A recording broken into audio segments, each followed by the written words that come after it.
اگر ہم وولکنز میں بم گرا دیں تو کیا ہوگا؟ یہ بڑی حد تک بم کی قسم اور وولکنز کی حالت پر منحصر ہے، لیکن آپ کو لاوے کے مقرر بہاؤ کو روکنے کے لیے سخت دباؤ ڈالا جائے گا۔ لیکن اگر ہم بم گرا دیں تو کیسا منظر پیش آئے گا؟ السلام علیکم دوستو، ویلکم ٹو یونیورسل سائنس۔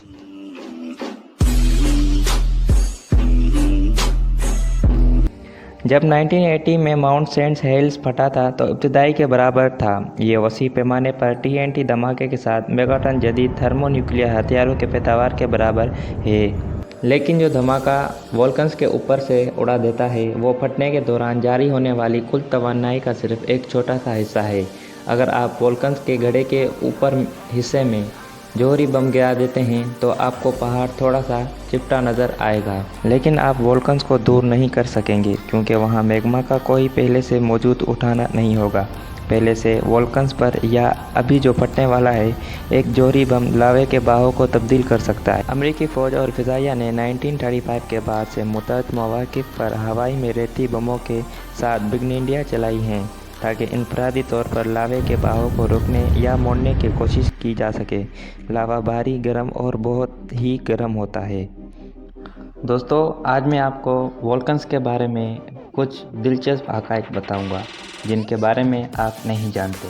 سب سے زیادہ طاقتور قدرتی قوتوں میں سے ایک ہے اور سب سے زیادہ شاندار ہے۔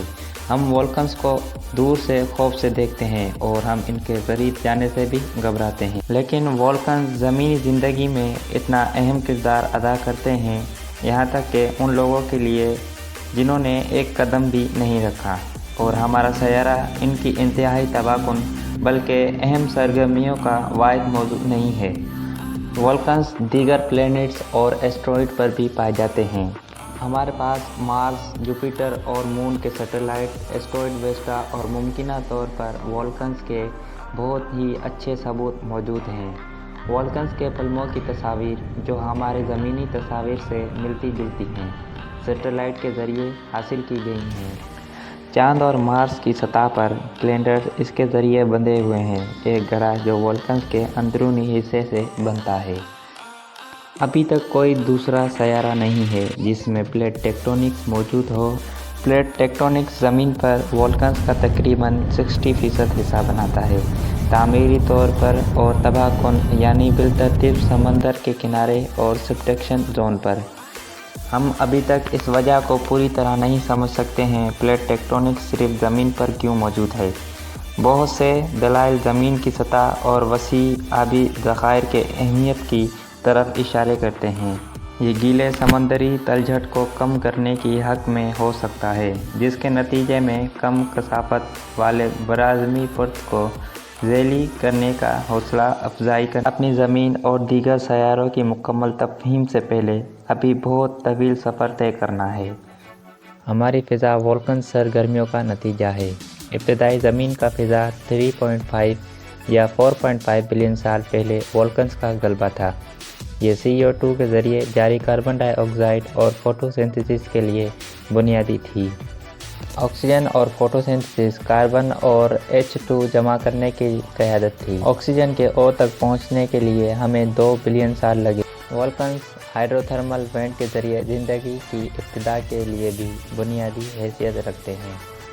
ہائیڈرو تھرمل اسموکرز کے نام سے جانا جاتا ہے۔ عام طور پر وولکنز کے اوپر والے حصے کو تمباکو نوشی کہا جاتا ہے کیونکہ وہ گندھک والے معدنیات سے بھرپور سیارہ ذرات کے بادل خارج کرتا ہے۔